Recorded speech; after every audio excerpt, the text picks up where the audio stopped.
Рамзан Кадыров Зеленскийден Путинден кечирим суроону талап кылды. Учурдан пайдаланып, мен Украинанын азыркы президентине кеңеш бергим келет. Ал мурунку болуп калганга чейин бизден башкы командачыга президент Владимир Владимировичке чалып кечирим сурагыла.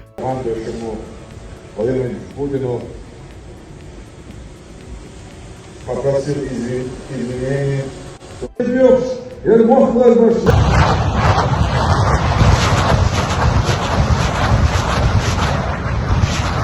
Блять, смотрите, что происходит на Оболоне, блядь, ебать, вся Оболонь, блядь, все мужчины, блядь, собираются, блядь, посмотрите, как все будет.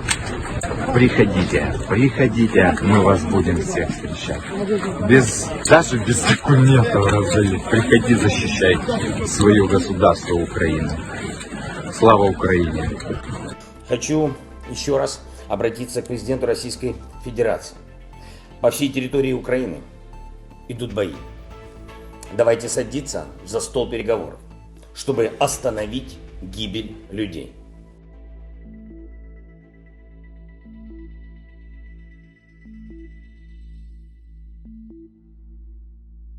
Кытайдын төрагасы Си Цзиньпин жума күнү Орус президенти Владимир Путин менен телефон аркылуу сүйлөшкөндө Кытай тарап Орусия менен Украинанын ортосунда сүйлөшүү жолу менен чечилүүнү колдоорун билдирди.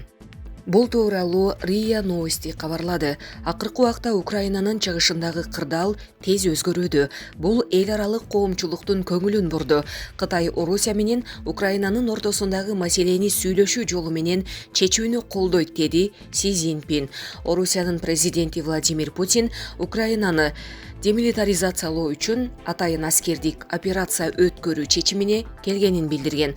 Ал телекайрылуусунда азыркы кырдаал чечкиндүү жана токтоосуз чара көрүүнү талап кылып жатканын, Донбасс элдик республикалары Орусияга жардам сурап кайрылышканын айтты.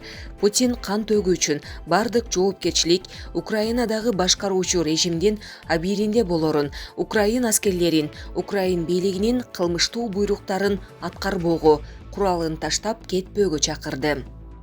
Булак Назар Ньюс Кейджи.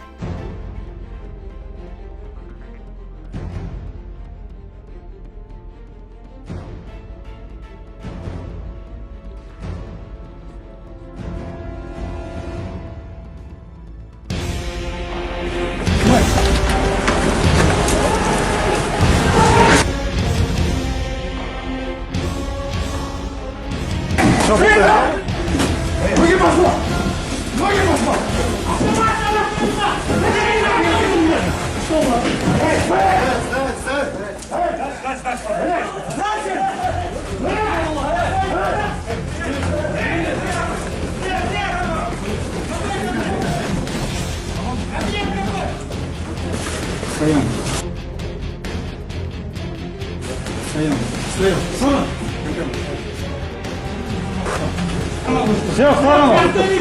Все, в стене.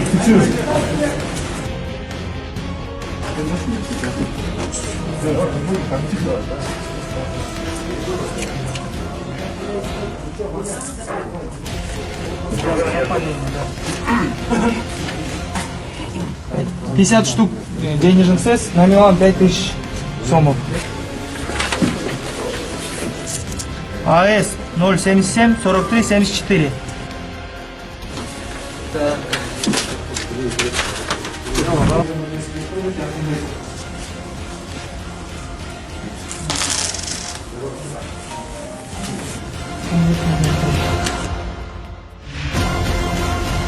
Регион телеканалында сайттардан алынган маалыматтарды тааныштырып, сайтка сереп берүүсү. Студияда мен Адина Байшбекова. Саламатсыздарбы?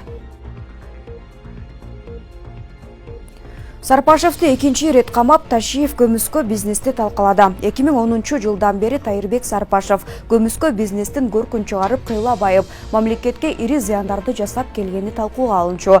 Ген байлыктарына, жерге, күйүүчү майларды сатууга, кызаргандын баарына эйлик кылганыча, атайын кызмат али көп маалыматтарды чыгара элек. Бирок Сарпашевди экинчи ирет камап, Ташиев тоңго музду жарып, чечкилдүүлүк жасады. Негизи өлкөдөгү буга окшогон тымызын мите курттай ырыскыбызды соргон чиновник саясатчылар арбын. Бул сам Сарпашевке кезек келип, анын мыйзамсыз жасаган миллиондору ачыкталууда. Башкаларда сабак алууга жол салынса, кайрадан эле көчөгө артындагы көпөстөр коррупциялык схемага отуруп алышпайбы? Ушул жагынан күмөн саноолор бар. Негизи Камчыбек Ташиев жалгыз болуп, башка ордан башчылары коркоктук кылышып кайдыгер болуп жатышкандай. Абджалиевден кийин Пирматовдун кустары болжонууда. Алярбек Абджалиев экинчи ирет коррупциялык иштери менен камалгандан кийин Исхак Пирматовдун былык иштери мамлекетти тоногону боюнча кептер козголуп, кыңыр иштерге себеп жаралды. Эмне үчүн коррупцияга белчесинен баткандар бошонуп кетишет? Негизи мамлекеттик органдар калыс иликтөө жүргүзүп, чыныгы коррупционерди ачыкташы керек го. Абджалиевден кийин Пирматовду мамлекетке кустуруу иши жөн жерден козголбойбу? Ибрагим Жунусов акыркы мезгилде кыргыздын тоюда өлүктү узатуу зыйнатыда бирдей эле чыгым болуп калган. Президенттин ысырапкорчулукту азайтуу боюнча чыгарган жарлыгы эң туура, деди бүгүн 25 февралда Назар Ньюс маалымат агенттигине профессор Ибрагим Жунусов. Мен президенттин ысырапкорчулукту азайтуу боюнча чыгарган жарлыгын эң туура деп ойлойм. Себеби өлүм болгондо колунда бары да жогу да жылкы жок эле дегенде буду мал союп элди узатат. Кара мал союп болсо эл сөз кылат. Сөзгө калбайын деп колунда жок болсо да карыз алышат, анан төлөй албай кыйналышат. Өкүнүчтүүсү ошол айылдын аксакалдары акыбалын көрүп турса да, кой дегендин ордуна карыз алдырып сойдурат. Бул нерсе токтосо эң жакшы болот эле. Себеби акыркы мезгилде кыргыздын тоюда өлүктү узатуу зыйнатыда бирдей эле чыгым болуп калган дейт.